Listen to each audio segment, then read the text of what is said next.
রসপ্রস্থানে আছি তো, বামন বলুন নৃসিংহ বলুন, সবার কথা আলোচনা করছি ভাগবতে যাব বলে। এখন রসপ্রস্থানের একটা বড় সমস্যা হলো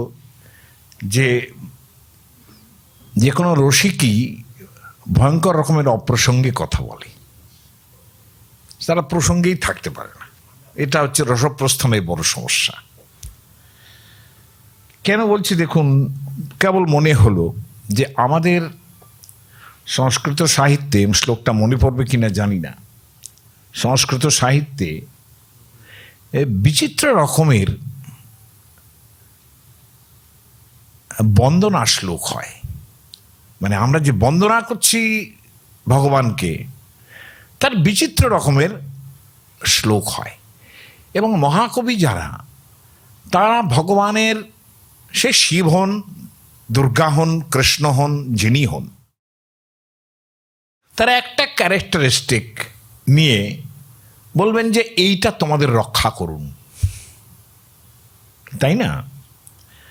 এখন এই যে রক্ষা করুন সেটা বলছেন যিনি, বুঝবেন যে সেটা ব্যাখ্যাতব্য কিংবা যিনি সৃষ্টি করছেন যেটা, তার মধ্যে তার সবটা আছে। যেটা বলবেন যে এই রকমের হরি তোমাকে রক্ষা করুন, এরম যদি হয়। যেমন পার্বতী আর শিবের কথা হচ্ছে, তারা দুজনে কথা বলছেন এবং পার্বতী শিবকে জিজ্ঞাসা করছেন, ধন্যা কেয়ম স্থিতাতে শিরসি। এগুলো একটা ছন্দের মধ্যে, এটাও খেয়াল করার মতো, একটা ছন্দের মধ্যে এরকম প্রশ্নোত্তর কিভাবে হতে পারে, এটা দেখার মতো একটা জিনিস। ধন্যা কেয়ম স্থিতাতে শিরসি শশিকলা কেঙ্গনু নামই তদস্যা, এই হচ্ছে প্রথম লাইন। কিন্তু এটা কিরকম? ধন্যা কেয়ম স্থিতাতে শিরসি, পার্বতী জিজ্ঞাসা করছেন, তোমার মাথায় একজন ধন্যমানী রমণীর কে দেখছি, কেয়ম স্থিতাতে শিরসি, মাথায় দেখছি, মাথার উপরে নিয়ে নিয়েছে একবারে। শিব বললেন শশিকলা, তো চাঁদের কলঙ্ক রেখা যেটা হয় সেটা তো চিরকালই আমার মাথার উপরে থাকে। এবার কিঙ্গনু নাম ইতদস্যা, তারপরে বলছেন যে আচ্ছা, নিজেই একটা এক্সপ্লেইন করার চেষ্টা করছেন। ধরা পড়ে গেলে পুরুষ মানুষরা করে যেটা, নামনই বা আসিয়াস্তদে তত পরিচিতমপিতে বিস্মৃতাঙ্কস্ত হেতু, নামটা শুনলেই তো বোঝা যায় এটা আবার তোমার যথেষ্ট পরিচিত, দিন দিন দেখছো আমার মাথায়, তবু আবার জিজ্ঞাসা করছো। সন্দেহ হলে তারা বারবারই প্রশ্ন করেন, এটাও ঘটনা, এটা কি ওটা কি, নামনই বা আসিয়াস্তদে তৎপরিচিতমপিতে বিস্মৃতাঙ্কস্য হেতু। পার্বতী বললেন নারিং পৃচ্ছামি ন ইন্দুম, আমি ন ইন্দুং পৃচ্ছামি, আমি চাঁদের কথা বলছি না। ওই কাঁচা বাংলায় বলতে গেলে মেয়ে ছেলেটা কি, হ্যাঁ, নারিং পৃচ্ছামি নেন্দুম। শিব তখন পাশে পার্বতীর সখীকে সাক্ষী মেনে বলছেন, কথয়তু বিজয়া, তুমি বলো, আমি এত করে বলছি, কথয়তু বিজয়া। এইটা যে বোঝাচ্ছেন যে কেন এরকম হবে বারবার, তুমি বলো, আমি সবসময় বোঝাচ্ছি এটা। দেব্যা নিহ্ন তুমি ছরিতে সুরসরিতম, দেবীর কাছ থেকে, মহাদেবী পার্বতীর কাছ থেকে এই যে সুরসরিত গঙ্গা, যিনি শিবের মাথা থেকে বেরিয়েছেন, তিনি তো আর এক সতীন, তাই না? সেই গঙ্গাকে লুকোনোর জন্য এই যে চেষ্টা, এইটা আপনাদের রক্ষা করুক, এই হচ্ছেন কবি বলছেন। এখন কবির এই যে বক্তব্য, সম্পূর্ণ মুদ্রারাক্ষস নাটক জুড়ে নানান রকম ধরনের একেবারে কূটনীতি চলবে, এখানে অমুক তমুক ইত্যাদি। দেখুন কবিতার একটা, আমার কথা হলো যে আমরা তো বামন নিয়ে পড়েছি, ধরুন এইরকম একটা শ্লোক প্রথমে বলি, আমার মনে হলো যে আস্বাদন করছি যখন এটা আপনাদের শোনাই, আবারও শেষে আবার কিরম দেরি হয়ে যাবে তাও জানি না। স্বস্তি, স্বস্তি অর্থাৎ বামন এসেছেন। এসে তিনি তো ব্রাহ্মণ বটু, তিনি এসেই বললেন স্বস্তি। সব জায়গায় আপনাকে পুজো করতে যাবেন, স্বস্তি নো ভবন্ত ব্রবন্তু ওম স্বস্তি, এসব বলতে হবে। আশা দেখা হওয়ার সঙ্গে সঙ্গে ওম স্বস্তি, ভালো আছো তো, স্বস্তি, স্বাগতম। দেখুন একটা শ্লোক, আমি শ্লোকটা কি আগে পড়ে নেব? না, শ্লোকটা আগে পড়ে নিতে পারি। সন্তি স্বাগতমর্থ্যহম বদ বিভো কিং দীয়তাং মেদিনী কামাত্রা মম বিক্রমত্রয়পদম দত্তং জলং দীয়তাম। এই হচ্ছে লাইন, ছন্দ। ভাগ করছেন কিভাবে এই শ্লোকের যারা কবি তাদের ক্ষমতাটা দেখুন। ব্যাকরণ ঠিক রেখে ঠিক রাখা, ছন্দ ঠিক রাখা অত সস্তা নয়। লিখছেন স্বস্তি, বামন এসে বললেন স্বস্তি, স্বাগতম, আসুন আপনি, সুস্বাগত। অর্থ্যহম, আমি প্রার্থী কিন্তু। ব্রাহ্মণ বটু তিনি বলছেন আমি কিন্তু প্রার্থী, কিছু চাই।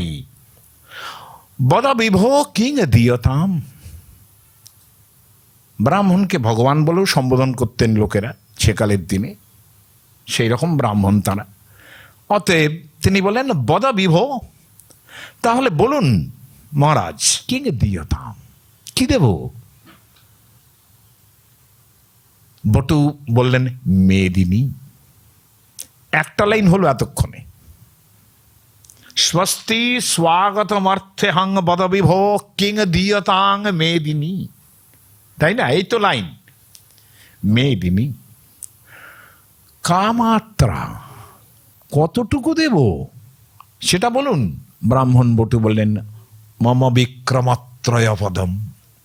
বিক্রম মানে আপনি আগের দিন বলেছি পদক্ষেপ। মম বিক্রমত্রয়পদম, আমরা এই জায়গায় এসেই থেমেছিলাম। মম বিক্রমত্রয়পদম, আমার 3টে পায়ের জায়গা লাগবে। বললেন দত্তম জলং নিয়তাম জলং দীয়তাম, সঙ্গে যেই বললেন দত্তম, দিয়েছি তোমাকে, নাও, তোমার 3টে পা রাখার জায়গা তো নিয়ে নাও। ওরে বেশি তর্ক করছেন না, উনি বললেন জলং নিয়তাম, একটু হাতে জল নাও, কোষ দিয়ে একটু মন্ত্র পড়ো যে আমি তোমাকে দিচ্ছি, প্রতিজ্ঞা করো, তা না হলে কি করে হয়? যা দিচ্ছ দাতা, দাতা বলি প্রার্থয়িতা চ বিষ্ণু, এটাও মাথায় রাখুন। বলি হচ্ছেন দাতা, প্রার্থয়িতা চ বিষ্ণু, যিনি প্রার্থনা করছেন তিনি স্বয়ং ভগবান বিষ্ণু। জলং দীয়তাম, ঠিক আছে। তাহলে এই শ্লোকটা কি দাঁড়ালো? কামাত্রা মম বিক্রমত্রয়পদম দত্তং জলং দীয়তাম, এই দ্বিতীয় লাইন। কি সাংঘাতিক ম্যানুফ্যাকচারিং আমি তাকে বলি। মা দেহি ইত্যুষণা ব্রবীত হরিরিয়ম, উষণা মানে শুক্রাচার্য। মা দেহি, আমি এই শ্লোকটা পড়ছি এই কারণে আজকে এটাই বলবো। মা দেহি ইত্যুষণা ব্রবীত, উষণা শুক্রাচার্য। ভগবদ্গীতায় আছে 10ম অধ্যায়ে কবি নাম উষণা কবি, তাকে কবিও বলা হয়। ভৃগুর ছেলেও বলা হয়, তার পৌত্রও বলা হয় মহর্ষি ভৃগুর। তাহলে সেই কবি উষণা, যিনি স্বয়ং ভগবানেরই একটা রূপ, 10ম অধ্যায়ে বলছেন তো তাই, তিনি বলছেন মা দেহি ইত্যুষণা ব্রবীত, বলে তুমি দিও না, আমি দিব্য দৃষ্টিতে দেখতে পাচ্ছি হরিরয়ম, এটা কিন্তু ভগবান শ্রীহরি। বলি বলছেন পাত্রম কিমস্মাৎ পরম, এর থেকে ভালো পাত্র তাহলে আর কি হতে পারে? দান দেওয়ার জন্যে এর থেকে ভালো পাত্র আর কি হতে পারে? পাত্রম কিমস্মাৎ পরম চেত্যেবং চ ইত্যেবং বলেনার্চিত মখমুখে পায়াৎ সব বামন। সেই বামন আপনাদের রক্ষা করুন, যিনি এই কথা বলে যে এর থেকে বড় এই প্রার্থইতা, এই রকম যাচকের থেকে বড় আর কে হতে পারে। এটা এই যে জেস্চার বলে তিনি যে দান করলেন, অর্চিত মুখে, মুখ মানে হচ্ছে যজ্ঞ, যজ্ঞের সময়, দান যজ্ঞের সময় এই যে তিনি জল টল নিয়ে এবার অর্চনা করছেন বামনের, সেই জেস্চারটা, সেই ভঙ্গিটা আপনাদের রক্ষা করুক, এটা বলে আরম্ভ করলাম। শেষটা যেটা দিয়ে করতে চাই সেটা শেষ পর্যন্ত করতে পারবো কিনা জানি না। যাকে আমরা সেই জায়গায় ছিলাম যেখানে বামন বললেন যে তুমি উদার মানুষ, পদানি ত্রিণী দৈত্যেন্দ্র সম্মিতানি পদামম, ঠিক আমার পা যতটুকু আঁটে ততখানি তুমি দিয়ে দাও। বলি এ কি বলছেন আপনি, এটা দ্বীপদাসু, সে আমি একটা দুটো দ্বীপ দিতে পারি আপনাকে, দ্বীপ, the islands I can give away to you. আপনি কি বলছেন এই সমস্ত, আমার কাছে কি চাইছেন, কার কাছে চাইছেন আপনি সেটা ভাবুন একবার। হ্যাঁ, আমি জম্বুদ্বীপ, ঋষভদ্বীপ, লক্ষ্মদ্বীপ সব দিতে চাইছি, দ্বীপদাসুষম পদত্রয়ং বৃণীতেয় বুদ্ধিমান অবুদ্ধিমান। আপনি দিন, তিনটে পায়ের জন্য জমি দিন বলে তিনটে পায়ের জন্য পরিমিত জমি চাইছেন, অবুদ্ধিমান। দ্বীপদাসুষম, আমি যেখানে আপনাকে আইল্যান্ডস গুলো দিতে চাইছি সেখানে বলে না, আমার এর থেকে বেশি দরকার নেই। আমি এটা জানি যে আমরা এই কথা বারবার শুনেছি, যদৃচ্ছয়া উপপন্নেন সন্তুষ্ট বর্ততে সুখম। এটা আমি সর্বত্র বলার চেষ্টা করি। আজকাল তো সর্বত্র এইরকম হয়েছে যে মানুষের সঙ্গে ফোন করলে, কথা বললেই আমি একটু ডিপ্রেসড হয়ে আছি, তারা মুখে আবার বলছে, বারবারই ডিপ্রেশনের কথা বারবার শোনান, এবং আমি তাদের বলি যে ডিপ্রেশন জিনিসটা তো আমাশার মতো জিনিস নয়। হ্যাঁ, এটা এত তাড়াতাড়ি হয় কি করে? দরকার হলে চায়ের দোকানে গিয়ে আড্ডা মারুন, রিক্সাওয়ালার সঙ্গে কথা বলুন, অনেক ভালো থাকবেন। আত্মীয় স্বজন ছেড়ে দিন, দরকার নেই, দেখা গেছে। হ্যাঁ, কাজেই এত কিছু দরকার নেই। তাই বলে যে এরকমভাবে আমি একবারে ঘরে বসে ডিপ্রেসড হয়ে গেলাম, ডোন্ট ডু দিস। এটা করার কোনো মানে নেই। তার সবচেয়ে বড় উপায় হচ্ছে যদৃচ্ছয়া উপপন্নে না। আমি আগের দিন আজগরী বৃত্তির কথা বলেছি যে যা ইচ্ছা হয়, যেভাবে আসে, যতটুকু এলো তাই নিয়ে যদি সন্তুষ্ট থাকি, তার পেছনে আমার পরিশ্রমও থাকতে পারে, আমি পরিশ্রম করলাম, যতটুকু এলো। সন্তুষ্ট থাকাটা খুব বড় ব্যাপার। সন্তুষ্ট বর্ততে সুখম, না সন্তুষ্ট স্ত্রীভীর লোকই। যদি অসন্তুষ্ট থাকেন তাহলে তিনি লোক দিলেও, অর্থাৎ এই স্বর্গ মর্ত্য পাতাল দিলেও সেটা তার ভালো লাগবে না, সে উত্তরোত্তর আরো চাইবে। এই শ্লোকও আবার ব্রহ্মা বিষ্ণু মহেশ্বরকে দিয়ে করেছেন কবিরা। তারা তো মজার লোক, তারা ভয়ঙ্কর রকমের মজারু, এত দুষ্ট মানে সে বলার মতো নয়। ভগবানকে নিয়ে তারা যা ইচ্ছে তাই করেছেন। ব্রহ্মা বিষ্ণুপদম হরির হরপদম তারা নাকি চাইছে। হ্যাঁ, ব্রহ্মা নাকি বিষ্ণুপদ চাইছে, বোঝাতে, এটা বোঝানোর জন্য বলছে, যেটা আর কিচ্ছু না।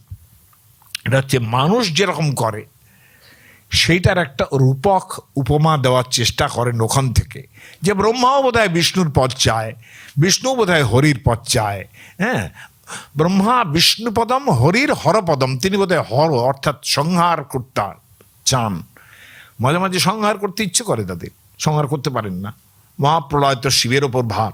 কাজে সেখানে তারা কিন্তু স্বধর্মে স্থিত, যে যেখানে আছেন সেখানেই থাকেন। মাঝে মাঝে একটু ভাব দেখান, ওইটা দেখেই কবিরা ওই রকম সব বলেন। তা যাই হোক, আমার দরকার নেই। যদৃচ্ছা লাভ তুষ্টস্য তেজো বিপ্রস্য বর্ধতে। বলে দেখো, আমি ব্রাহ্মণ মানুষ, আমি যদৃচ্ছা লাভ, আমি যদিটুকু পেয়েছি তাতেই আমি তুষ্ট, তাতেই ব্রাহ্মণের তেজ বর্ধিত হয়। কাজেই বিত্তং যাবৎ প্রয়োজনম, টাকা পয়সা ধন ঐশ্বর্য কতটুকু যাবৎ প্রয়োজনম, যতটুকু আমার প্রয়োজন ততটুকুই টাকা পয়সার দরকার, তার বেশি দরকার নেই। বলিরাজ মনে মনে খুশি হলেন, এরকম ত্যাগবৃত্তি ব্রাহ্মণের তো এরকম প্রায় দেখা যায় না, ব্রাহ্মণের ত্যাগবৃত্তি দেখা যায় না। কবিরা যা করেছেন ব্রাহ্মণদের নিয়ে সে কোনোদিন পারলে শোনাবো। হ্যাঁ, তো সেসব বলেতে তিনি আলটিমেটলি কি করলেন যে তুমি ঠিক আছে, তোমাকে যেটুকু নাও। তারপর বামনকে, এই যে আমি শ্লোকটা উচ্চারণ করলাম, যে বামন বললেন যে দিয়তাম জলম, না, ভাগবত পুরাণে কিন্তু ব্যাপারটা অন্যরকম। তিনি দাতা। হ্যাঁ, অতএব তিনি নিজেই জল নিলেন। হ্যাঁ, দেখবেন আপনারা যখন সংকল্প করেন না একটা পুজোর সময়ে, তখন কিন্তু ওই কুশিটা নিতে হয়, কোষা নয়, কুশি ছোট্টটা, তার উপরে একটা হর্তুকি রাখবে, তারপরে একটা একটু ধান টান দিয়ে বলবে আজকে অমুকে মাসি, অমুকে অমুকে তিথৌ ইত্যাদি বলে টোলে বলবে এই সরস্বতী পূজা মানে সংকল্প আপনার তৈরি হল। এই যে সংকল্প করা, কারণ সংকল্প না হলে কাজ করা যায় না, এটা আমাদের একেবারে শাস্ত্রীয় ভাবনা। কেননা বৃহদারণ্যক উপনিষদের মধ্যে বলা হচ্ছে স যথা কামো ভবতি, সে যেরকম যা চায় তৎক্রতুর ভবতি। ক্রতু মানে এই যে সংকল্প, ক্রতু মানে যজ্ঞ, এমনিতে যজ্ঞ মানেই সংকল্প। আপনি যজ্ঞ করছেন, এটাও যজ্ঞ, দান যজ্ঞ। আপনি খাচ্ছেন যে, সেটাও যজ্ঞ, তাই না? আপনি ইচ্ছা করবেন এখন খাবো, তার মানে আপনি সংকল্প করলেন, তাই নয় কি? এটা আমরা ভাবি না, যেহেতু অভ্যাসবশত আমরা ভাবি না, কিন্তু প্রত্যেকটা কর্মের পেছনে আমার সংকল্প আছে। আমি এখন অফিস যাচ্ছি, আপনার সংকল্প তৈরি হচ্ছে, সেই অনুসারে আপনি তখন কাজ করতে থাকবেন। বৃহদারণ্যক উপনিষদ কোন কালে এটা বলছে, যথা কামো ভবতি তৎক্রতুর ভবতি, ইয়ৎক্রতুর ভবতি তদ অভিসম্পদ্যতে। যা সংকল্প নিল সেই অনুসারে কাজ করতে থাকবে, তাই নয় কি? আমরা প্রত্যেকে তাই করি। In any work we do, তাতে একটা সংকল্প কিন্তু আসে। সেখানে দেবতার ক্ষেত্রে তো ভূমিদান করার জন্য তিনি কুশিতে জল নিয়ে সংকল্প শব্দ উচ্চারণ করতে আরম্ভ করবেন। এরকম সময়ে দৈত্যগুরু শুক্রাচার্য এতক্ষণ যিনি দেখছিলেন, বাধা তো দিতে পারেন না প্রথমেই। তিনি বললেন যে আমার একটাই কথা, শুক্রাচার্য এত কালের তার অভিজ্ঞতা, তার বুদ্ধি এতটাই যে তিনি অসুরদের গুরু, আর অসুরদের গুরু বলেই কচ দেবযানীতে বৃহস্পতি যিনি দেবতাদের গুরু, তিনি ছেলেকে পাঠাচ্ছেন শুনে এসো সঞ্জীবনী মন্ত্রটা কিরকম হয়। নিজে পারছেন না, তার মানে ওখানে খাটো আছেন বৃহস্পতি। আর কুটিলতার যে দীক্ষা, সেটা শুক্রাচার্যের মতো কূটনীতি কেউ জানেন না। ফলত এই জায়গায় দাঁড়িয়ে যে বৃহস্পতি সমবুদ্ধি, এই কথাটা হার মেনে যায়, সেটা আমরা প্রমাণ দিয়ে বললাম। মহাভারতের কচ দেবযানী, একদম সোজা চলে যান না একেবারে রবীন্দ্রনাথের কচ দেবযানী, সেখানেও বুঝতে পারবেন যে শুক্রাচার্যের কাছে আসছেন সুরগুরু বৃহস্পতি, তার এতটা অভিজ্ঞতা। তিনি বললেন যে তুমি এই আসন্ন বিপদ দেখছেন শিষ্যের, বললেন তুমি না বলি, তুমি দেখতে পাচ্ছ না কিছু, ইনি ভগবান বিষ্ণু, ঈশ্বরী মায়া। তিনি একেবারে একটা বালক তথা একটা ব্রহ্মচারী বটু ব্রাহ্মণের মতো এসে তোমার সামনে এসে দাঁড়িয়েছেন, আর তুমি এটা, এখানে শব্দটা ব্যবহার করছেন আমাদের ভাগবতের কবি, বলছেন মায়া মানবকো হরি, মায়া মানবকো হরি। মানব মানে মানুষ, ক প্রত্যয়টা, একটা ক প্রত্যয় অল্পার্থে ব্যবহৃত হয়, অর্থাৎ কমিয়ে বলতে হয়। মানব মানে মানুষ, কিন্তু মানবক মানে শিশু সাধারণভাবে। এখানে তো একটু বড় হয়েছেন এই মাত্র, বামন তো একটু তাচ্ছিল্য করে ওই জন্যে শিশু বলছেন, বালক বলছেন না। দেখুন ওয়ালা এটা একটা শব্দ, বালক মানে অর্থাৎ ছোট। আমার অত্যন্ত প্রিয় দার্শনিক, যদিও বুঝি কম তাকে, বলি বেশি। রবীন্দ্রনাথ বলেছেন না, যে বোঝে কম সে বলে বেশি। আমি তো তাই করি, আমি যত কম বুঝি ওই জন্য বেশি বলি। ফলত জীব গোস্বামীর মতো লোক তিনি লিখছেন একটা জায়গায়, তার যখন প্রথম আরম্ভ করছেন যে এই যে টিকা আমি লিখছি, এই যে লেখাটা আমি লিখছি সন্দর্ভ গ্রন্থ, অদ্য লিখাতি জীবক। ওদের তো দিনহীন, তাই না? একেবারে দিনহীন হওয়াটা চৈতন্য মহাপ্রভুর একটা একটা একটা ভাবনার মধ্যে থাকে। তো কতটা দিনহীন হতে পারেন যে তিনি লিখছেন অদ্য লিখাতি জীবক মায়া মানবক হরি। মায়াতে এরকম শিশুরূপ ধারণ করেছেন। এইসব কথা বললে তো আবার বদলোকে কিছুই বোঝে না। এই একবার বলেছিলাম কোথায়, যে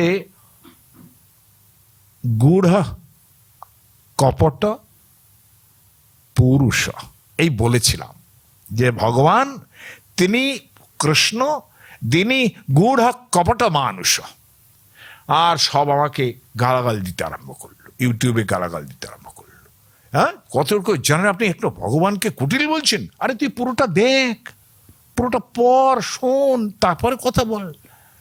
আর রসশাস্ত্র তো সবার মধ্যে ঢোকে না, কাজেই গূঢ় কুটিল মানুষ যেমন বোঝার উপায় নেই, মায়া মানবক হরি, তিনি মায়াতে, আপন মায়াতে এরকম মানবকের রূপ ধারণ করেছেন। তোমার সব ঐশ্বর্য উনি কেড়ে নেন এবং কেড়ে নিয়ে দেবতাদের দেবেন, সেই জন্যই তিনি এসেছেন। এই তিনটি পদের, এই যে তিনটি পা তিনি রাখবেন, তার যে বৈষ্ণব ব্যাপ্তি তৈরি হবে, অর্থাৎ বিষ্ণু যে পদবিক্রমণ করেন, সেটা তোমার সংকল্প মতো সব দিয়েও তুমি পুরাতে পারবে না, এবং তুমি কোথায় দাঁড়িয়ে থাকবে এটা তুমি বুঝতেও পারবে না। কাজেই বন্ধ করো।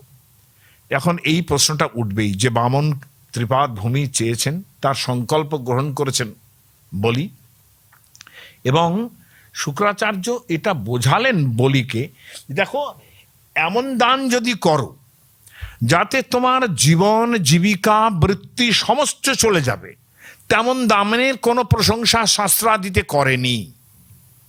করো না তুমি এরকম, এমন করো না যাতে গাছটাকে যদি তুমি মূল শুদ্ধ উপরে দাও তাহলে তার পুষ্প ফল থাকে না, তাহলে দেহের যত সমস্ত কারসাজি যা দিয়ে তুমি করছো, এটা করছো সেটা করছো, এটা করবে সেটা করবে, কিছুই থাকবে না যদি শরীরটাই না থাকে।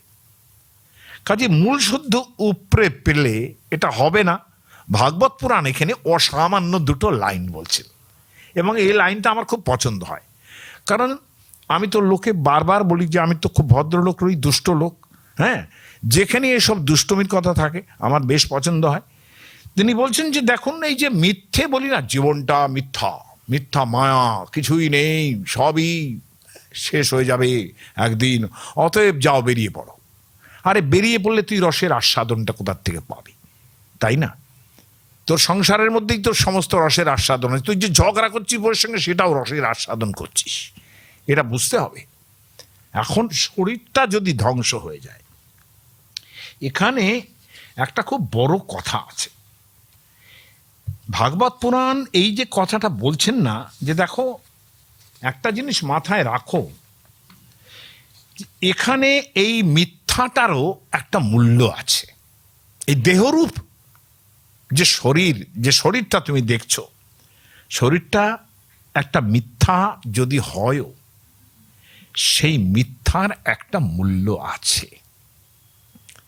এবং নষ্টানৃত সদ্য আত্মা সুশ্বেত ন সংশয়। তুমি যদি এই মিথ্যাটুকু তোমার না থাকে, বোধ না থাকে যে এই মিথ্যা দরকার হলে গ্রহণ করতে হবে, যে তুমি সত্য বলেছো আমি সব দিয়ে দেব, তাহলে তো তুমি শেষ হয়ে যাবে। কিন্তু তোমার জীবিকা, তোমার বৃত্তি, তোমার রাজধর্ম, তোমার জীবন, এটাও তো বাঁচাতে হবে। এটা না থাকলে পরে কি করে হবে? অতএব মিথ্যা একটু একটু থাকতে হবে। এবং সত্যগুলো নাকি টিকাকারেরা বৌহৃচ, মানে একটা বৌহৃচ বলে একটা শ্রুতি, বৌহৃচ শ্রুতি, সেখান থেকেই ভাগবত পুরাণ উল্লেখ করছেন। হ্যাঁ, সেই উল্লেখটা কিন্তু সাংঘাতিক। ভাগবত পুরাণ বলছেন অত্রাপি বৌহৃচৈর গীতম, বৌহৃচ শ্রুতি। ভাগবত পুরাণ তার সময়ে একটা শ্রুতির উল্লেখ করছেন। এই শ্রুতি আমরা এখন দেখতে নাও পারি। 9th সেঞ্চুরিতে 10th সেঞ্চুরিতে যদি এটা ভাগবত পুরাণ লেখা হয়, যারই মতে হোক সেটা, তাহলে সেইখানে বৌহৃচ শ্রুতি আছে, এটা আমরা পাইনি, আমাদের কাছে আসেনি শেষ পর্যন্ত। আমাদের যা ম্যানুস্ক্রিপ্ট কালেকশনের ভাবনা, যেভাবে আমরা ম্যানুস্ক্রিপ্ট যত্ন করে রাখি, তা তো বুঝতেই পারি যে কতটা খারাপ আমরা আছি। সেই বৌহৃচ শ্রুতি বলছেন যে সত্যম ওমিতি যৎ প্রোক্তম জন্নেত্যাহ অনির্তং হিতৎ। এইখানে টিকাকারেরা সেই বৌহৃচ শ্রুতিটা তুলেছেন, বিশ্বনাথ চক্রবর্তী তুলেছেন, এবং অন্বিতার্থ প্রকাশিকা বলে ভাগবতের একটা টিকা আছে, সেখানে তোলা হয়েছে। সেখানে বলা হচ্ছে যে দেখুন, সত্যের মধ্যেও ঈষৎ মিথ্যা থাকলে পরে কোনো দোষ নেই। এর থেকেই তো অশ্বত্থামা হত ইতি গজ, এটা প্রমাণ হয় যে এই সত্যটার মধ্যে ঈষৎ মিথ্যা আছে, অল্পই মিথ্যা আছে, কিন্তু মিথ্যা তো আছে। তা না হলে এই যেন চাঁদের কলঙ্কের মতো, যার জন্য আমি আজকাল বারবার বলতে থাকি যে এই সত্য এবং অনৃত, এই দুটোই হলো জীবনের স্পাইস। বারবার আমি বলতে থাকি যে রাত্রি এবং দিন এরা সমবয়সী, সভ্যতা এবং অসভ্যতা দুটো সমবয়সী। আমি বারবার এটা বলতে থাকি, সমস্ত ধরনের ভদ্রলোকের মতো ভাবনা এবং সমস্ত রকমের অভদ্রলোকের মতো ভাবনা সমবয়সী। হ্যাঁ, পূর্ণিমা যেদিন থেকে হচ্ছে সেদিন থেকেই অমাবস্যাও হচ্ছে। কাজেই দিজ আর দ্য স্পাইস, সত্য এবং অনৃত। আপনি কোনটার ভাগ বেশি রাখবেন সেইটা আপনার উপর নির্ভর করছে, তা না হলে পুরোটাই শেষ। হ্যাঁ, আমি যদি এইটা ভেবে বলি যে তাই যদি হয় তাহলে তো বেশ, তো সবসময়ই আমরা এর দিকে চলবো, মাঝে মাঝে একটু সত্যি কথা বলবো, তা চলবে না, সেটা আপনার অধর্ম। কিন্তু জীবন রক্ষার জন্যে, কিন্তু নর্মবাদী, আর সে গল্প যদি বলতে হয় আমাকে আর একদিন বলতে হবে। হ্যাঁ, যে ভগবান কৃষ্ণ এবং মহাভারতের মধ্যে অন্তত 2 থেকে 3 বার এই শব্দ উচ্চারণ হয়েছে যে 5 রকমের মিথ্যা জীবনে চলবে, 5 রকমের মিথ্যা বলা যাবে। হ্যাঁ, সে সম্বন্ধে আলোচনা পরে। কাজে এইটা হতেই পারে না যে তুমি তোমার শরীর ধ্বংস হয়ে যাবে, জীবিকা চরমে উঠবে, এরকম জায়গায় এটা চলবে না, এটা তুমি করতে পারো না। শুক্রাচার্য বলতে চাইলেন না যে তোমার দানের সংকল্প তৈরি হয়েছে, সেটা ভালো কথা, কিন্তু তোমার বেঁচে থাকার যে প্রাণবৃত্তি, সেটা রক্ষার জন্যে তুমি মিথ্যা কথা বলো যে আমি এখন দেব না, আমি যা বলেছি, তুমি যেরকম চাইছো এইটা তুমি বুঝতে পারছো, কিন্তু ভগবান হরি, কিন্তু বললেন আমার পক্ষে এটা সম্ভব নয়। আমি এইরকম জুয়োচুরির মতো ঘটনা করব না যে আমি প্রতিশ্রুতি দিয়েছি আর জুয়ারিরা এরকম করে, আমি এটা সইতে পারবো না। কারণ প্রতিশ্রুতি দদামি ইতি, আমি প্রতিশ্রুতি দিয়েছি যে আমি দেব। সেখানে প্রহ্লাদি কৃতব যথা, প্রহ্লাদের নাতি আমি এরকম জুয়োচোরের মতো বলবো, কিন্তু আমি যদি দিই বরং আমার যশোর রাশি বৃদ্ধি হবে। হ্যাঁ, এ ব্রহ্মচারী যা চাইছে আমাকে দিতে হবে। তত বটোরশ্চ দদামি বাঞ্ছিতম, আমার কোনো উপায় নেই। শত মানুষ শত রকম যজ্ঞ করে যার আরাধনা করে, আমি সেই যজ্ঞ পুরুষ বিষ্ণুকে আমার ওই যে প্রথম শ্লোকে বললাম না, প্রথম শ্লোকে কিন্তু বলেছি যে এমন যদি মানে আমার প্রার্থয়িতা হয়, এমন যদি যাচক হয়, তাহলে এর থেকে বড় কি আছে? অস্মাৎ পরং, এর থেকে বড় কি আছে যাকে আমি দান দেব? বলি সেই কথাটাই কিন্তু বলছেন, আমি দান দেব। দৈত্যগুরু ভীষণ অসুখী হলেন, তার শিষ্যের সর্বনাশ হয়ে যাচ্ছে, কিন্তু বলি তার বিরুদ্ধে গিয়ে সংকল্পের জন্য জলগ্রহণ করলেন, সংকল্পিত ত্রিপাদহমি দান করবেন, এবং সঙ্গে সঙ্গে তার স্ত্রীটি কিরকম, তার নাম বিন্ধ্যাবলী। বিন্ধ প্লাস আকার ব লয় হর্ষই, বিন্ধ্যাবলী।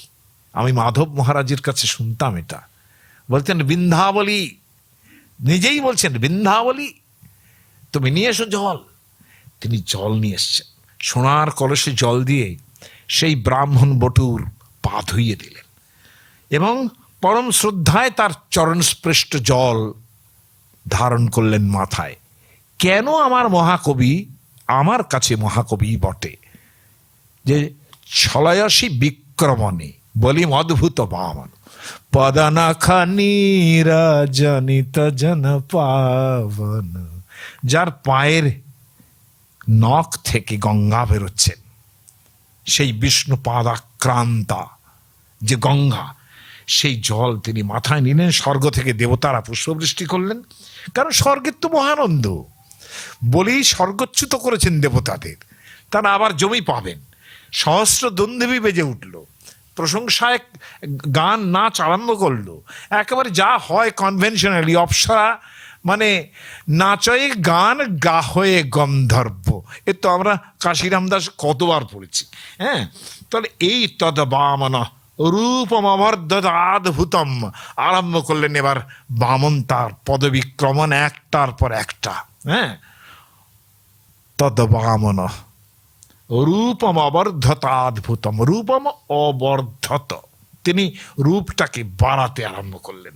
অদ্ভুতম হরে অনন্তস্য গুণত্রয়াত্মকম, তিনি অনন্ত অথচ যেন গুণত্রয়ের মধ্যে আবদ্ধ। সেই রকম ভাবেই কিন্তু এই প্রকৃতি তো গুণত্রয়ে গুণময়ী, তাই না? আমরা বলি না গুণত্রয়ে গুণময়ী, বলি না, আবার ত্রিগুণাতীত বলি তাকে। এই যে ব্যাপার, এই ত্রিগুণ কি হয়, সত্য রজ তম, এগুলো প্রকৃতির গুণ, কিন্তু সাংখ্যের পুরুষ যখন তার দিকে দৃষ্টিপাত করেন, প্রকৃতির গুণ তার মধ্যে সংক্রমিত হয়। ফলত এই যে তিনটে পদ তার দ্বারা, এটা আর এত ব্যাখ্যা করছি না এখন, তাহলে আর সব কিছুই থেকে থেকে যাব। হ্যাঁ, এখন এই যে বাড়াতে আরম্ভ করলেন, এটা কিরকম?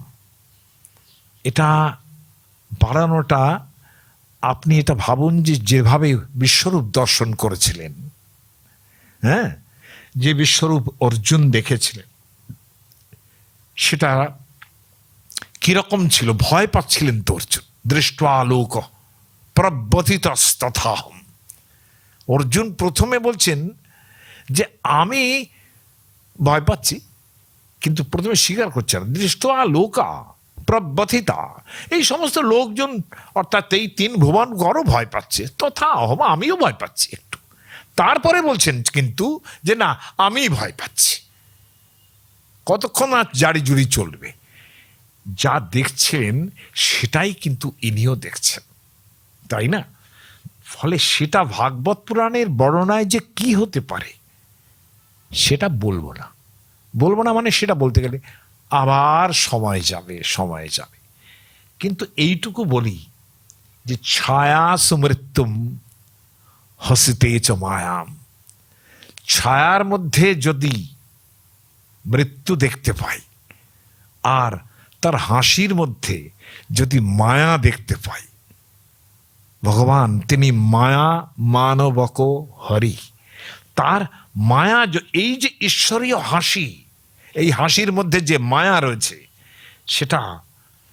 সেটা দ্বারাই সেটাই দেখতে পাচ্ছি। দেখতে দেখতে পৃথিবী এক পদন্যাসে, দ্বিতীয় পদন্যাসে আবৃত হলো স্বর্গলোক। হ্যাঁ, ফলে শীতিং পদে পদৈকেন বলে বিচক্রমে পদং দ্বিতীয়ম ক্রমত ত্রিবিষ্টহম। আমি তো ত্রিবিষ্ট বিষ্ণু। হ্যাঁ, কাজেই ক্ষিতিং পদে নৈকে একটা পাই তো সমস্ত পৃথিবী হয়ে গেছে। আর সবসময় ভাগবত পুরাণ একদম বৈদিক শব্দ ব্যবহার করছেন, কিন্তু সেই ক্রম ধাতু বিচক্রমে ক্রমতে একটা একটা করে পা ফাড়াচ্ছেন। পদং দ্বিতীয়ম ক্রমতত্রিবিষ্টকম। আমার তৃতীয় চরণ বাকি থাকলো, যে তৃতীয় চরণ তদ বিষ্ণু পরমং পদম সদা পশ্যন্তি সূরয়, সেই মধুসন্ধি দিয়ে তৃতীয় চরণ সেটা বাকি থাকলো। তুমি কি করছো, আমাকে তাহলে জমি দাও, আমি এরকম তো আমি কিছুতেই নিতে পারছি না। তুমি প্রতিজ্ঞা করেছো আমার কাছে, হ্যাঁ, কুশের জল নিয়েছো, হ্যাঁ, যজ্ঞীয় কুশের উপর তুমি প্রতিজ্ঞা করেছো। এসব শুনে মাঝখানে দৈত্যদের অনুচরেরা, বলির অনুচরেরা সব এসে বেশ ঝামেলা আরম্ভ করে দিল যে আমাদের প্রভুর এইরকম হচ্ছে, সব নিয়ে নিচ্ছে, এখন বলছি যে কোথায় যাব, আর একটা পায়ের জায়গা দাও। ওরা একটু আক্রমণ করা ঠিক করলো, বলি বারণ করলেন একদম। সেই যে মায়ার হাসি, ঈশ্বরীয় হাসি তিনি সেই হাসিটুকু হেসে বললেন, দ্যাভ্যাংক্রান্তা মহিষার্বা, আমি দুটো পায়ে সব নিয়ে নিয়েছি, তোমার তৃতীয়ম উপকল্পয়, আমার তৃতীয় পায়ের জায়গাটা দাও, কোনো ছাড়াছুড়া নেই। তুমি না বলেছিলে যত দূর মেঘ বর্ষণ করে তত দূর আমার রাজ্য? আমি এসব বলিনি তো আপনাদের? যখন প্রতিজ্ঞা করেছিলেন বলি যে তোমাকে দেব, তুমি যা চাও, বলেছিলেন তখন যত দূর মেঘ বর্ষণ করে তত দূর আমার রাজ্য। তুমি তো বলেছিলে যে যত দূর চাঁদের জ্যোৎস্না ছড়িয়ে যায় এই বসুন্ধরার পিঠে তত দূর আমার রাজ্য। হ্যাঁ, তাহলে এটা কি যাবৎ বর্ষতি পর্জন্য স্থাপতির ভূরিয়ং তব, তোমার নাকি এইরকম পর্জন্য মানে মেঘ যতখানি, একটু ভাগবত পুরাণের লাইনটা শোনালাম, কি অসামান্য বর্ণনা করছেন তিনি। তো দাও, কথা দিয়ে আমার তৃতীয় পদের স্থানটুকু দাও। বলি মহারাজের যেরকম চরিত্র, দাতা বলি প্রার্থয়িতা চ বিষ্ণু, চাইছেন, তার কোনো মায়া নেই, কেননা তিনি নিজেই মায়া মানবক হরি, তার মায়া লাগছে না। সেই মায়াটা কিরম সাংঘাতিক যে তিনি একটুও ছাড়ছেন না। দাও, দিতে হবে। তার বিপ্রতিপে একটা যাচকের লঘুতা, দাও দাও করে যাচ্ছেন। তার বিপ্রতিপে বলি মহারাজ কতটা ভুরি দাতা, কতটা দিতে পারেন, সেই মাহাত্ম্য বিবর্ধনের ভাবনাই কিন্তু এই ভাগবত পুরাণ, তাই না? যে এই বলির যে সংকীর্তন, এটা কিন্তু বলির মাহাত্ম্য হচ্ছে, যতখানি না ভগবান বামনের মাহাত্ম্য, তার থেকে বেশি বলির মাহাত্ম্য। কেন এরকম হয় সেটা সেটা সেটা একটা জিনিস, একটা প্রবাদ তো আপনারা শুনেছেন যে অতি দানে বলির বদ্ধ সর্বম অত্যন্ত গর্হিতম। পরবর্তীকালে এটা একটা প্রবাদ হয়ে গেছে যে অতি দর্পে হতা লঙ্কা, অতিরিক্ত দর্প করে লঙ্কা গেল, রাবণের লঙ্কা গেল। অতি মানে চ কৌরবা, অতি মান অতিরিক্ত অহংকার, তাতে কৌরবরা গেল। অতি দানে বলির বদ্ধ, এটা নীতিশাস্ত্র। তারপর বলছেন সর্বম অতি অন্ত গর্হিতম, মানে অতি অন্ত যেখানেই অতিরিক্ত থাকে এবং তার যে অন্তটা হয় যেখানে, সেটা গর্হিতম, খারাপ হয়। এটা ওনারা বলবেন, নীতিশাস্ত্রবিদরা বলবেন। আমরা তার জন্য সবসময় অনেক যা কিছু করার ছিল করতে পারিনি, বুঝতে পেরেছেন? এই বারবার এই সব অত্যন্ত গর্হিতম বলেছে বলে অনেক পাপ ভালো করে করতে পারিনি, অনেক পুণ্য ভালো করে করতে পারিনি। কিন্তু বলি মহারাজ তা নন, বলি মহারাজ আমাদের মতো অতি দানি বলির পথ। আপনার দুটি চরণ বিন্যাসের জায়গা পাচ্ছেন না, তৃতীয় পদের জায়গা পাচ্ছেন না, ঠিক আছে, আপনার তৃতীয় চরণ স্থাপন করুন আমার এই মাথার ওপর। পদং তৃতীয়ম করো শীর্ষনি মে স্থিতম, আমার যে শীর্ষনি মানে সপ্তমী বিভক্তিতে, হ্যাঁ, পদং তৃতীয়ম কুরু শীর্ষনি মে স্থিতম, এই আপনার তৃতীয় পদ আমার মাথার উপর রাখুন। ব্রহ্মণ বটু, যিনি এতক্ষণ যিনি অগ্নিতে, যিনি জলেতে, যিনি তৃণ তরুময় স্থলেতে এতক্ষণ সেই খেলা দেখিয়েছেন, তিনি বলি বললেন আমি নরক টরকের ভয় পাই না। আপনি একটা কোনো প্রয়োজন ছিল না, আমি তো দিলাম আপনাকে, মাথার ওপরে স্থান দিলাম। ভগবান তার মধ্যে একটু বাড়াবাড়ি করে বরুণের পাশ দিয়ে, পাশ মানে এক ধরনের নুজ, জাল বলতে পারেন, বলিকে বেঁধে ফেললেন। অতি দানে বলির বদ্ধ, তাকে বেঁধেও ফেললেন যে অন্য কোনো জায়গায় পালাতে না পারে। বাঁধলেন, বেঁধে তাকে আটকে রাখলেন। বললেন দেখুন আমি নরক টরকের ভয় পাই না, এসব পাশ বন্ধন দণ্ড এসব আমি কিচ্ছু ভয় পাই না। এই 3 ভুবনের বিশাল রাজত্ব নিয়ে আমার কোনো প্রমত্ততা ছিল না, এটা আপনি আগে থেকে বুঝুন। আমার মনে এরম ধরনের কোনো প্রমত্ততা ছিল না। যনো অনেকম অদান্ধানাং বিভ্রংসং চক্ষুরাদিশত, আমার মতো মদান্ধ মানুষকে যদি বলেন যে আমি এগুলো নিয়ে অত্যন্ত প্রমত্ত ছিলাম, আপনি আমাকে সত্য দেখার চোখ দিয়েছেন। কেননা আমি তো আপনাকে বলেছি যাবদ বর্ষতি পর্জন্য তাপতি ভূরিয়ং মম, আমি সেই পর্যন্ত আমার ভূমি, আমি বলেছি সব মদমত্ত হয়ে। কিন্তু আমি যখন কাজ করেছি, স্বর্গে ছিলাম, আমি কোনো প্রমত্ততা দেখাইনি। কিন্তু হ্যাঁ, প্রমত্ততা দেখিয়েওছি। কিন্তু এই যে জায়গাটা, সেখানে আপনি চোখে দেখিয়ে দিয়েছেন যে আমার অন্যায় হয়েছে। আমি এরকমভাবে বলা উচিত ছিল না আমার। আমি কিসের কি, কিছুই দিতে পারি না, কোনোটাই আমার নয়। বলি আবার পিতামহ প্রহ্লাদের প্রসঙ্গ তুললেন, তিনিও খুশি হবেন। আমরা আসুরিক কিংবা দানবীয় অভিযোগ যেহেতু আনতে পারছেন না বলির বিরুদ্ধে, এবার বামনদেব দাতা বলি প্রার্থয়িতা চ বিষ্ণু, মাথায় রাখুন। বামনদেব এবার অবশেষে বলছেন কথা, কিন্তু ভাববাচ্চে বলছেন, সব হয়ে যাবার পর বলছেন এই মানুষটার যে ধনৈশ্বর্য সেটা ত্যাগ করেছেন ইনি, পরিজনরা একে ত্যাগ করেছে। সবচেয়ে বড় কথা, আমি মানুষটার সঙ্গে ছলনা করেছি, স্বীকার করছেন তিনি। এই যে ছলয়সী বিক্রমণে, এই কথাটা দিয়েই আরম্ভ করেছেন যে আমি এই লোকটার সঙ্গে ছলনা করেছি। হ্যাঁ, আমি ছোট ছিলাম, বামনের মতো এসেছি, কিন্তু বিরাট রূপে সব কেড়ে নিয়েছি। ছলৈরুক্ত ময়া ধর্ম নায়ং ত্যজতি সত্যবাক, কিন্তু আমি ছলে আমার ধর্ম কথা বলেছি, কিন্তু এই সত্যবাক বলি তিনি তার সত্য ত্যাগ করেননি, এটা আমি ভুলছি না। তারপর একটু লজ্জিত হয়েই বললেন যে সাবর্ণী মনুর অন্তর যখন হবে, বলি তুমি তখন স্বর্গের ইন্দ্র হবে। এখন ইন্দ্রত্বটা ছেড়াও, আবারও বলি, তার মানে স্বর্গের ইন্দ্রটা ইজ এ ক্যাপাসিটি যেটা চেঞ্জ হয়, সবসময় একরকম থাকে না, যে একই ইন্দ্র চিরকাল আছেন তা কিন্তু নয়। টাইম টু টাইম ইন্দ্রও বদলায়। এখানে যেমন রাজনীতিতে আজকে ইনি কালকে তিনি, এরকম তো না। হ্যাঁ, অনেকে তো বেশি বছর থাকেন, কিন্তু যেতে সবাইকে হয়। কেননা নরোত্তম দাস ঠাকুর তিনি লিখেছেন যে রাজার যে রাজ্যপাট যেন নাটুয়ার নাট, দেখিতে দেখিতে কিছু নয়।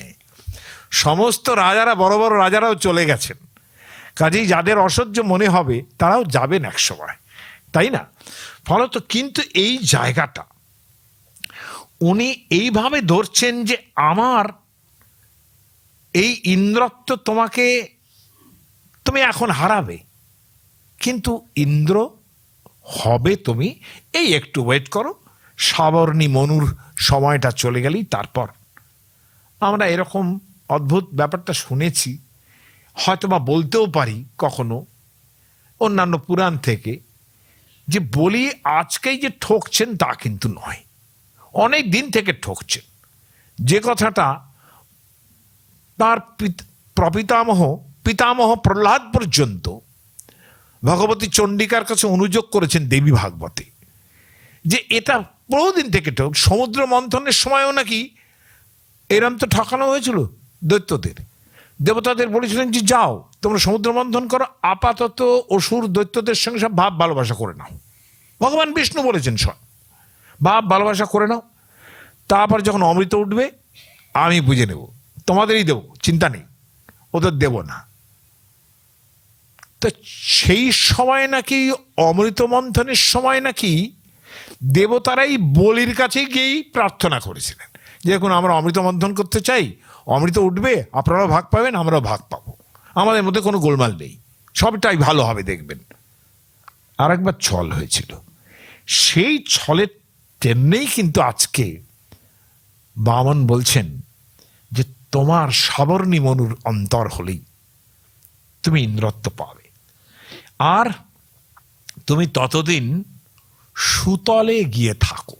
সুতল, এই যে তল, অতল, সুতল, এরকম করে করে কিন্তু রসাতল পর্যন্ত আছে। রসা মানে জানেন তো, আমি প্রথমে ভাবতাম রসাতলে যা যা বলে কেন, ওটা হচ্ছে সবচেয়ে বড় নেদারল্যান্ড। নেদার মানে কি বহুত দূরে, তো তো পাতালের যে অন্তভূমি ওটা হচ্ছে রসাতল। রসা মানে কি, রসা পৃথিবী, রসা মানে হচ্ছে সমস্ত রসের আধার এই পৃথিবী, দেখছেন না গাছ হচ্ছে অমুক হচ্ছে, তার মানে কি রসা পৃথিবী, রস যার মধ্যে আছে সেটা পৃথিবী। এই যে পৃথিবী, তাহলে রসাতলে যা মানে কিন্তু পৃথিবীর তলায় চলে যা, এইটাই আমরা কিন্তু যাদের রসাতলে যাওয়ার জন্য চেষ্টা করি তাদের এই ভাবনাটা করার চেষ্টা করি।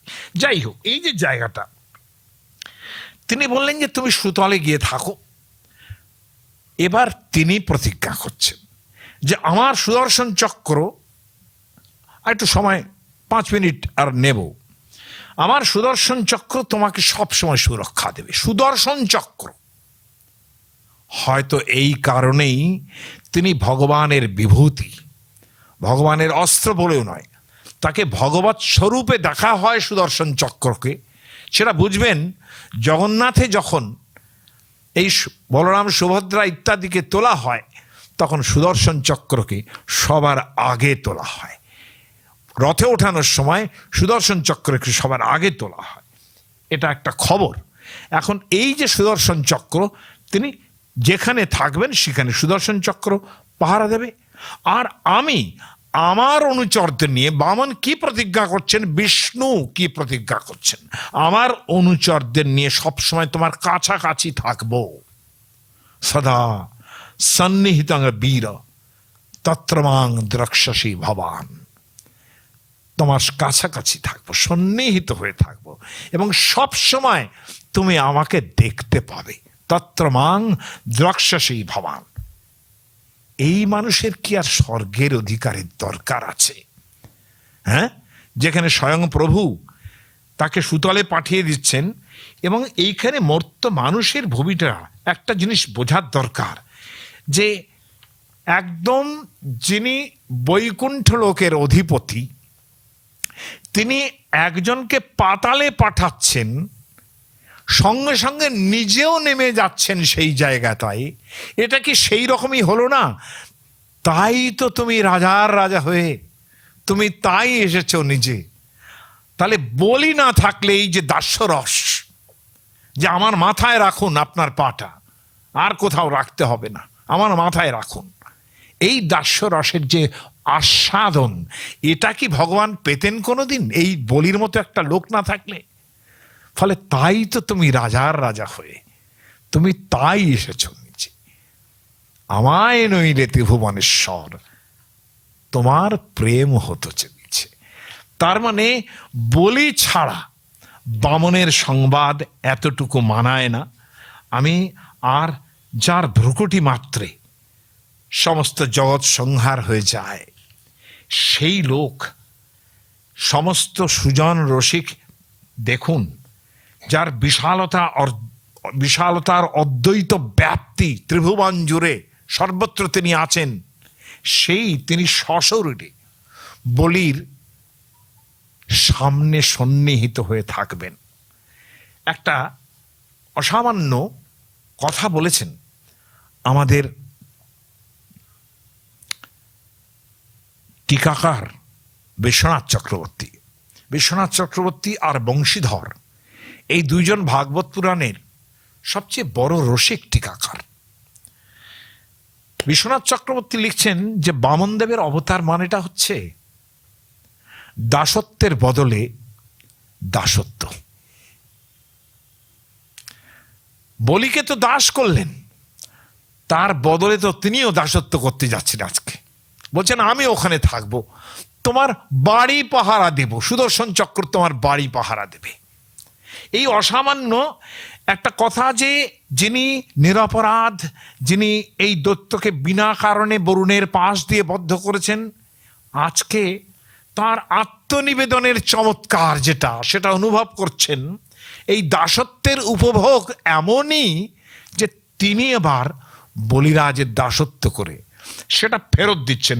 অতস্তদ দারি তৎ প্রেমপাশৈর বদ্ধ, তার প্রেমপাশে তিনি বদ্ধ হচ্ছেন।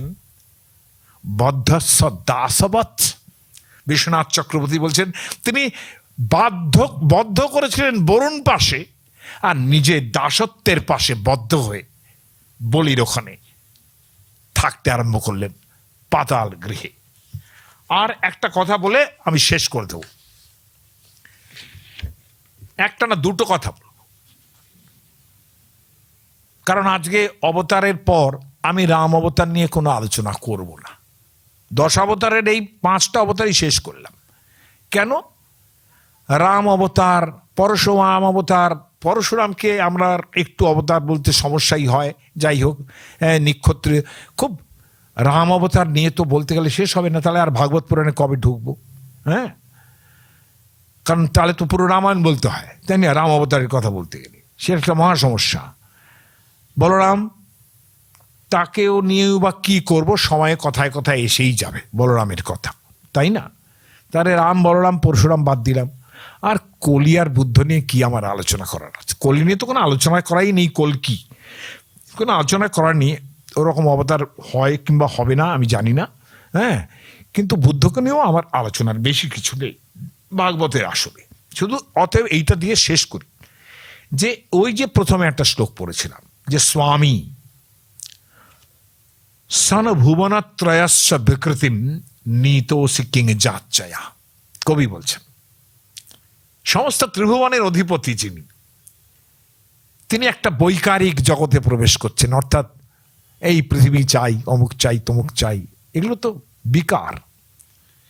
বিকার সবসময় প্রকৃতির হয়। সেই যে পুরুষ, তিনি চেতন পুরুষ, তিনি সাক্ষী হিসেবে থাকেন। সাংখ্য এই বোঝাতে গেলে মরে যাব, অন্যদের যাচ্ছি না।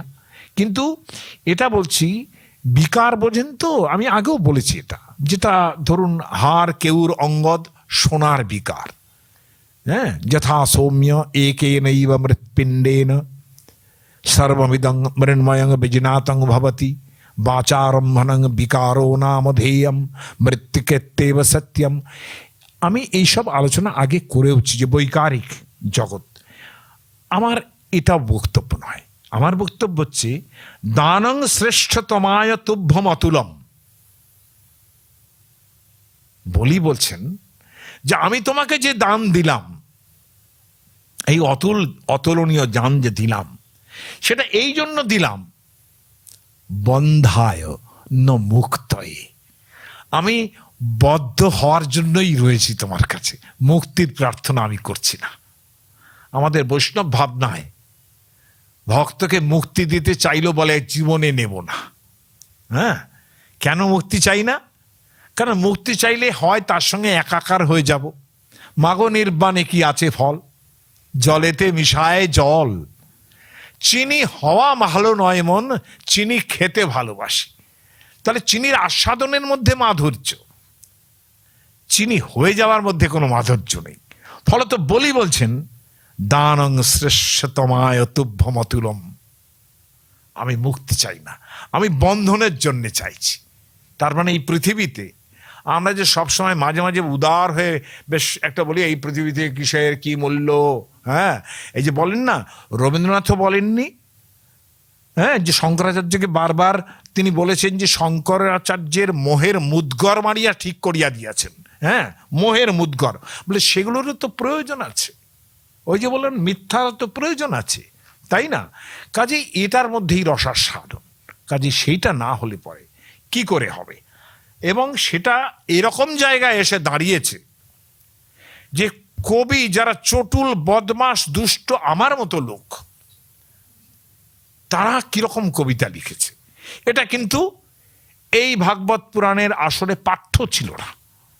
কিন্তু আমার মতো দুষ্ট বলে এইটা আপনারা এই দুষ্টতার অবসর, কারণ আমি তো মায়া মানবক হরি, সেই দুষ্টতার যে আস্বাদন সেটাই তো আপনাদের দিলাম এতক্ষণ। হ্যাঁ, কিভাবে তিনি দুষ্ট কাজ করেছেন, তার ফলও তিনি কিভাবে পেলেন, যে নিজেই দাস হয়ে গেলেন, নিজের প্রেমে নিজেই দাস, দাসের প্রেমে নিয়ে। এইখানেই রামদাস বাবাজি গিয়েছিলেন, যে যবন হরিদাস আর মহাপ্রভুর কথা বলেছিলেন গাইব বলো কার গুণ, প্রভুর গুণ কি দাসের গুণ, গুণেতে কেহ নহে উন, গাইব বলো কার গুণ। এ হলো তাই, বলির গুণ গাইব নাকি বামনের গুণ গাইব? কিন্তু আমরা যারা ছোট লোক তাদের জন্য একটা শ্লোক আছে, লিখে রেখেছেন কবিতা। আমি 5 অবতার আজকে শেষ করছি, তো ওই জন্য বলছি। ত্রিবিক্রমভূত অপি বামনসু, বামন ত্রিবিক্রম অর্থাৎ 3টে পা রেখে তিনি বামন হলেন। তার জন্যে মানে 3টে পা রাখার জন্যে ভগবান বিষ্ণুর পদ থেকে ছোট্ট খাট্ট বামন হতে হলো লজ্জায়। কারণ যাচকের গুণই হচ্ছে সে তাকে একটু একেবারে জড়সড় হয়ে যাবে যাচনা করলে। বামনেরও তো তাই হয়েছে। ত্রিবিক্রমভূত অপি বামনসু স সুকরশ্চেতি সবই নৃসিংহ, তিনি শুয়োরও হয়েছেন। আমি বরাহ অবতারের কথা বলেছি, সবই নৃসিংহ। এবার আসল কথাটা বলছি, নীচৈর অনীচৈর অতি নীচ নীচৈ সর্বৈরূপায়ৈ ফলমেব সাধ্যম। তাহলে কি দাঁড়ালো? নীচ হোক আর অনীচ, অর্থাৎ একবার ভগবান বিষ্ণুই হন, অতি নীচ নীচই, অতি অধম লোক হোক, সবাই কিন্তু সেই চেষ্টাই করে যাতে যেটা চাইছি সেটা পাই, তাই না? নীচৈর অনীচৈর অতি নীচ নীচই সর্বৈরূপারই ফলমেব সাধ্যম। আমরা তাহলে নীচ উপায় থেকে আরম্ভ করে অনীচ উপায় থেকে আরম্ভ করে সব কিছুর মাধ্যমেই ফলটাই সাধনা করার চেষ্টা করি। কোনটা পাবো সেটা খারাপ পথেও যাওয়ার চেষ্টা করি, ভালো পথেও যাওয়ার চেষ্টা করি। এ দেখছেন না যে কত সব অযোগ্য যোগ্য সব হচ্ছে। হ্যাঁ, অযোগ্য লোক টাকা দিয়ে পাচ্ছে। তাহলে নীচই রনীচই রতি নীচ নীচই সর্বৈরূপায়ৈ ফলমেব সাধ্যম, সবাই ফলটা চায়। হ্যাঁ, বামনও কিন্তু নিষ্পন্থাতেই তার ফল আদায় করেছেন। তবে সেটা রসশাস্ত্রের ব্যাপার, এইটুকু বুঝতে হবে। ভগবানের ব্যাপার সেটা বুঝতে হবে, তার সঙ্গে কিন্তু যোগ্য অযোগ্যরা তুলনীয় নয়।